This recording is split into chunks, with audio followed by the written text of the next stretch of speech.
যে খড় আমরা পায়ে মারিয়ে যাই, গ্রামের এক একটা খড়ের গাদা আসলে এক একটা ইতিহাস। শেষটা না শুনলে কিছুই বুঝতে পারবে না।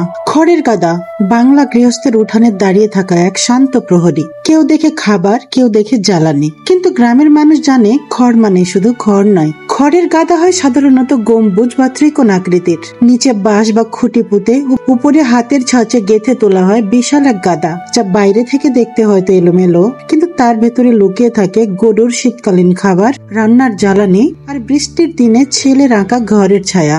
এর নির্মাণে থাকে গভীর কৌশল।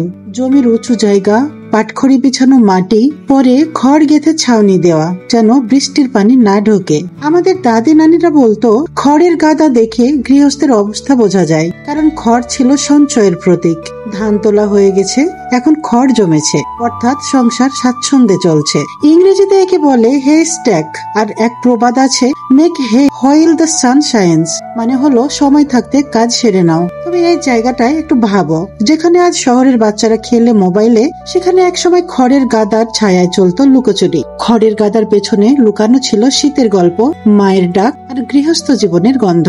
এই ভিডিওটি যদি তোমার মন ছুঁয়ে যায়, তবে রাত 9টার লেখাটিও তোমার মন ছুঁতে বাধ্য। তাই আমাকে হারিয়ে না ফেলতে চাইলে এখনই যুক্ত হয়ে যাও প্রিয় আপনজন। জানার না জানার মাঝামাঝি যেটুকু বিস্ময়, সেখানে থাকো। তোমার কথা বন্ধু শিরিনের গল্পে থাকো। আর আজকের গল্পটি কারো জীবনের ভেতরে হয়তো তার নানু বাড়ির উঠান ছুঁয়ে যাবে। তাই সেভ করে রাখো আর শেয়ার করে দাও সেই প্রিয় আপনজনকে, যার সঙ্গে তুমি একদিন খড়ের গাদা ঘিরে লুকোচুরি খেলেছিলে। Stay with voice of Shirin, where your soul finds its home.